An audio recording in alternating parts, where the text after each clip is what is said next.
Deep Rock Galactic is a cooperative first-person shooter released in 2018 by a small development studio called Ghost Ship Games. This game, a procedurally generated hybrid of Left 4 Dead and Minecraft, is arguably one of the greatest games you can currently buy on Steam. Like, genuinely, I'm not even bullshitting you. This seemingly low-key experience, you know, a game made by some indie developers you've never heard of, have not only received 97% positive reviews on Steam, but also have built an incredibly wholesome and tight-knit community that love the game to bits. Deep Rock Galactic is clearly an emotional game, and by this I mean it feels right, almost like you finally found an experience that fits all your expectations from a video game. In the beginning, God created dwarves. Dwarves are incredible, alright, and like, I'm not the biggest Lord of the Rings fan or whatever. These 4 dwarves act as 4 different classes for you to pick from.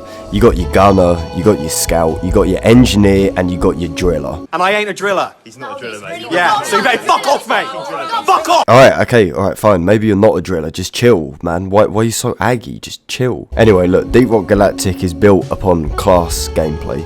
Each dwarf has their own unique ability which complements another dwarf. For example, the scout can use a grappling hook, but will often fall if a surface isn't flat. So naturally, big engineer boy comes in, shooting platforms and subsequently removing this full damage penalty. It's simple, it works like a charm, and it absolutely 100% defines Deep Rock Galactic and its gameplay. But we're not here to talk about gameplay, right? Like, other people can do that. We're here to talk about the emotional side. Yeah, of course we are. So let's focus on the dwarves themselves. These guys each have their own unique voices, a certain personality which fits their combat role, and their own quips and comments which come out of their big, hairy mouths. The gunner sounds like your average Englishman down the Weatherspoons at 11:30 in the morning. The driller is, well, similar, but maybe a bit less intimidating. Shut the fuck up! I'm not a fucking driller! I'm not a driller! Oh shit, he's still here, man? Hey, can someone get rid of this kid? And the other 2 are slightly higher pitched, with an almost STEM sounding personality.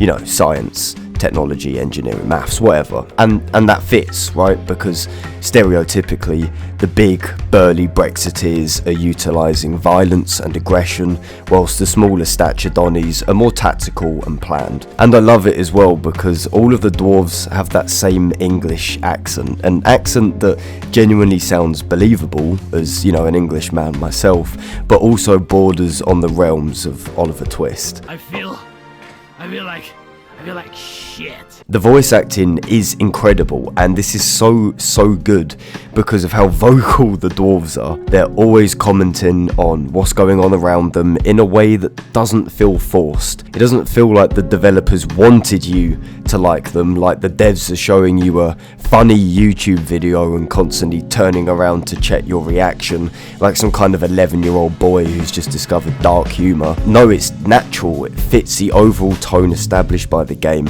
and genuinely is pretty fucking funny. But here's where it gets a little bit deeper.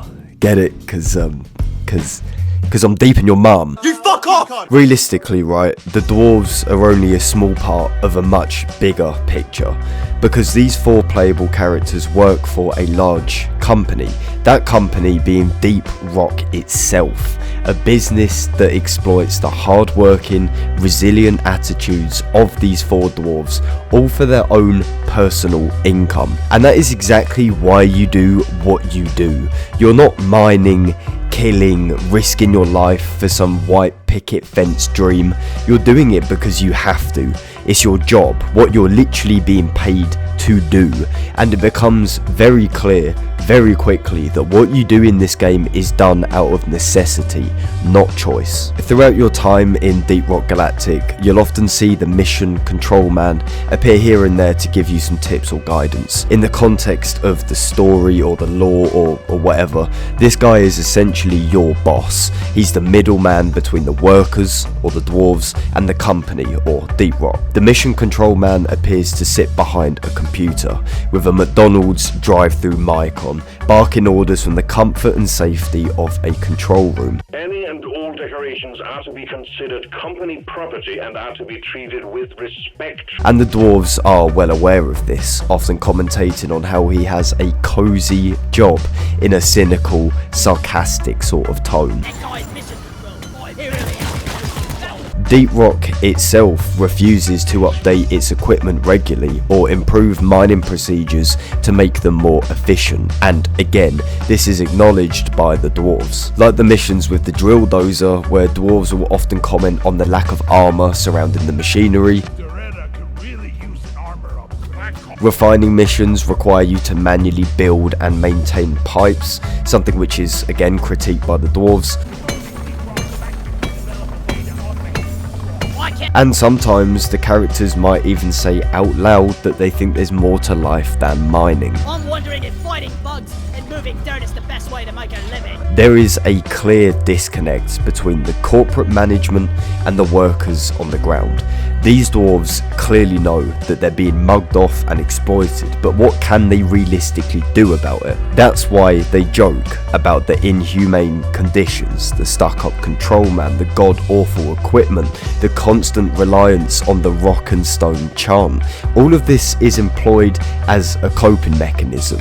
If they don't laugh about it, then they'll cry about it. Mining is a source of income at the end of the day, but it's also something which has been passed down throughout generations. Mining is essentially these dwarves' lives. It's all they know, and it's all they will probably ever know. To top all of this off, the game's hub area also includes a bar.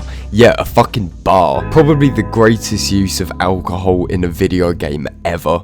This bar is where a lot of your time is spent. The alcohol comes in different flavours, different potencies, and give different experiences. Hell, there's even a daily beer that will give you a small bonus for completing missions. But what's important, to me at least, is the reliance on alcohol in between these missions. If we think of Deep Rock Galactic as a real life experience, for just a moment, right, just a moment, these dwarves are constantly fighting for their lives in order to earn a wage and make it home safe. In between these incredibly traumatic experiences, right, if this was happening in the real world, their own living space also includes an unlimited bar, a bar which uses currency found in-game in the environment that they work in every single time. The more these dwarves work, the more currency they have to purchase alcohol. Alcohol is drunk to pass the time, it's drunk to have fun, it's also drunk to let loose in between these expeditions. And the more you dance, drink and let loose, the angrier management get. Mission Control Man begins to get frustrated, reminding you that this isn't what you get paid to do. Orders from management. Stop dancing and get to it. The drunker you get, the more distorted the world becomes, and the friendlier you get with other dwarves. You guys are my best friends ever. Why ever tell you that? Even though the work itself is dangerous, tedious, and downright unfair, the dwarves still stick around. Obviously, on one hand, so you actually have a game to play, but on the other, because there's an incentive. Relating this to some good old critical thinking, the theory of bread and circuses really hammers home a point. The work endured by these dwarves is probably not worth their time. This has been established already, yet they stay. And why do they stay? Is it because of income? Is it because they have a bed to sleep in? Or is it because they're distracted? The dwarves are paid a salary, they're also paid in their missions, and they're also paid, most importantly, in alcohol. Alcohol typically makes you content with what you already have. It doesn't make you question why things are the way they are. Generally speaking, it makes the world seem much friendlier. Alcohol is the bread and circuses of Deep Rock's profits. It simply acts as a distraction to the dwarves to make sure they don't rebel. Hang on, I'm starting to think Deep Rock is exploiting us common working folk. If we joined forces and founded our own mining company instead, we'd be raking in the dough. But We could just have another round of beer. And so the machine keeps on whirling. Deep Rock continues to make their profits while ensuring their workers are kept hush and kept as cheap as possible. If you really want to go full fucking social commentary, this is basically modern day capitalism. I know it's cringe, I know it's actually insane to compare an economic structure to a video game about dwarves drinking and mining gold, but it's kind of true. But Deep Rock Galactic is a damn good game. It's a fucking beautiful game, to be honest with you. No game has ever made me want to tattoo itself onto my left arm. Anyway, look, cheers for watching, guys. I hope this was interesting. Make sure you stay safe and remember, rock and stone to the bone.